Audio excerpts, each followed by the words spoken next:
dulu saya berdiri di sini. Udah? Bismillahirrahmanirrahim. Assalamualaikum warahmatullahi wabarakatuh. Pertama-tama marilah kita panjatkan puja dan puji syukur kita kehadirat Allah Subhanahu wa taala, yang mana pada siang hari ini kita masih diberikan nikmat iman, Islam dan sehat, sehingga kita bisa dapat berkumpul di tempat yang insya Allah diberkahi dan dimuliakan ini. Tak lupa juga kita haturkan salawat dan salam kepada junjungan alam Nabi besar kita Muhammad Sallallahu Alaihi Wasallam, yang telah menuntun kaum muslimin dari alam jahiliyah sehingga saat ini kita bisa menikmati indahnya Islam. Kalau boleh jujur, Miss sendiri merasa bahwa ilmu agamanya Miss ini masih sangat-sangat dangkal ya. Jadi untuk kesempatan kali ini mungkin Miss hanya ingin berbagi cerita ya, berbagi pengalaman bagaimana pada saat itu Miss menjalani ibadah puasa di negara yang penduduknya non muslim ya. Ya, saya di negara Eropa ya. Sedikit saja berbagi pengalaman ya.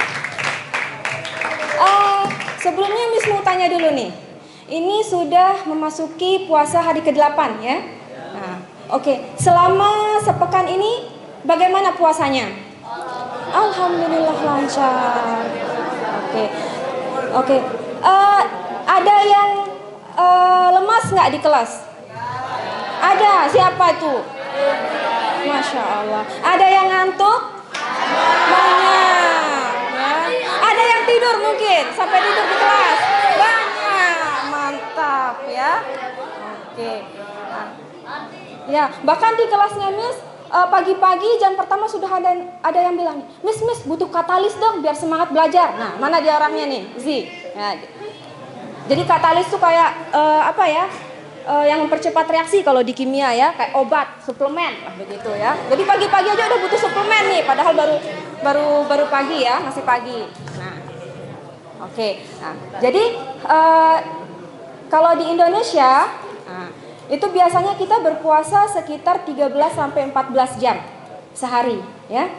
Nah, di kondisi itu pun masih banyak nih kalian yang lemas, yang ngantuk, yang tidur bahkan di kelas ya. Nah, pada saat itu Miss menjalani ibadah puasa tepatnya itu di musim panas ya, pada saat summer, di mana siang hari itu lebih lama dibandingkan malam hari. Jadi kita berpuasa kurang lebih 19 sampai 20 jam. Dari jam 3 pagi sampai jam 10 malam. Nah, bisa dibayangkan tuh bagaimana laparnya. Bagaimana lemasnya ya. Nah, jadi sebelum menjalani ibadah puasa itu Miss juga sempat pesimis. Bisa nggak ya menjalani ibadah puasa dengan hikmat? Sanggup nggak ya menahan lapar sampai jam 10 malam? Gitu ya. Dengan kondisi cuaca yang sangat panas, 35 sampai 36 derajat Celcius pada saat itu. Ya, pasti haus lah ya. Nah, kemudian ditambah lagi nih jadwal kuliah. Kalian enak di sini ya. Sudah disesuaikan. Siang hari nggak ada pembelajaran biar bisa istirahat ya. Nah, enak. Iya dong. Biar lebih semangat puasanya gitu kan, dikasih waktu istirahat biar lebih hikmat lagi, lebih khusyuk lagi ibadahnya. Nah, kalau pada saat itu karena kita memang muslim itu adalah minoritas, jadi tidak ada keistimewaan ya. Jadi jadwal kuliah pun tetap full jadwal ya, dari jam 8 pagi sampai jam 6 sore. Istirahatnya cuma istirahat isoma lah ya. Nah, capek pasti ya. Pada saat itu mesti mikir, aduh gimana ya, tugas banyak, harus kuliah sampai sore, belum lagi panas, belum lagi teman-teman yang lain kalau di dalam kelas makan, minum, kita cuma bisa ngeliatin aja gitu ya. Sedih ya. Nah, tapi Masya Allah, Alhamdulillahnya itu ternyata Allah berikan kemudahan ya. Dengan niat ikhlas beribadah kepada Allah berikan kemudahan. Ternyata puasa sampai 20 jam itu nggak ada rasanya. Justru lebih mudah dibandingkan di sini. Waktu itu cepat sekali berlalu karena kegiatan kita full. Karena terus berkegiatan jadi nggak kerasa. Waktu itu kok tiba-tiba udah maghrib ya. Nah, jadi yang Miss mau tekankan di sini itu adalah Pertama, pandai-pandailah kita bersyukur. Ya, kenapa? Karena kita di sini di Indonesia diberikan waktu yang lebih singkat untuk berpuasa, diberikan kesempatan kondisi di mana kita bisa beribadah sebanyak-banyaknya. Waktunya sangat luang. Ya, kalian malam bisa beribadah, siang bisa beribadah. Ya. Nah, kemudian yang kedua, pada saat itu selain waktu maghrib yang sangat lama jam 10 malam, waktu isyanya itu jam 12 malam. Ya, bayangkan kalian sholat isya, tarawih jam 12 malam. Di sini aja masih banyak yang ngantuk nih kalau sholat tarawih. Ya enggak? Nah, kan, padahal udah istirahat siangnya ya, masih ngantuk. Enggak. Habis tarawih seger, ya. Nah, biasanya gitu. Kalau lagi tarawih ngantuk, nanti habis tarawih seger, ya. Nah, jadi di sana waktu tarawihnya tuh jam 12 malam. Isyanya jam 12 malam. Subuhnya jam 3 pagi. Bayangkan habis tarawih jam 1 baru tidur 1 jam, harus bangun sahur lagi. Ya. Awal-awal sangat berat. Iya, kalau sudah tidur lama bangun nggak apa-apa, tapi kalau baru tidur bangun lagi itu kan pusing ya, penat itu. Nah, awal-awal terasa berat memang, tapi setelah lama-kelamaan itu menjadi kebiasaan. Manajemen waktu di situ penting.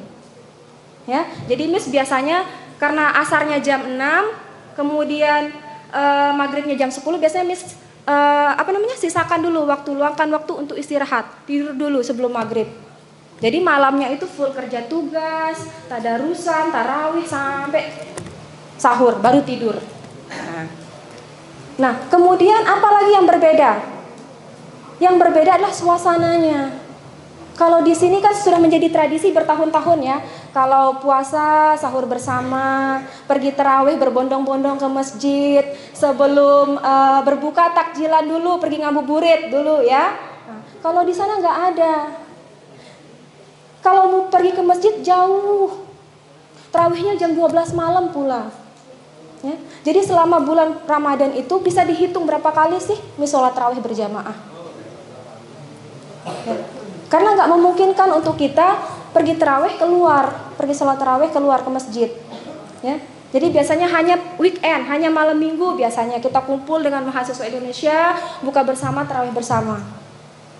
Ya. Ya. Jadi itu yang seperti yang tekankan tadi, pandai-pandailah kita bersyukur. Karena di sini itu kita masih diberikan kesempatan. Ya, kalian bisa bersama keluarga, ya, beribadah dengan khusyuk, waktunya banyak, dan lain sebagainya. Dan yang kedua yang kami tekankan adalah jangan menjadikan puasa itu adalah satu alasan untuk bermalas-malasan. Ya. Nah, banyak ini, aduh Miss, nanti deh belajarnya lagi lemes, nggak fokus, ya. Jadi justru dengan kita menambah aktivitas, itu puasa menjadi lebih mudah, terasa lebih mudah.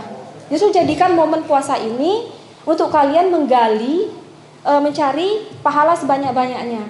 Jadi seperti yang kita ketahui bahwa di PAMSI itu menekankan bahwa ibadah itu tidak hanya dengan berzikir dan sholat, tapi menuntut ilmu, melakukan kegiatan-kegiatan lain juga merupakan suatu ibadah, ya.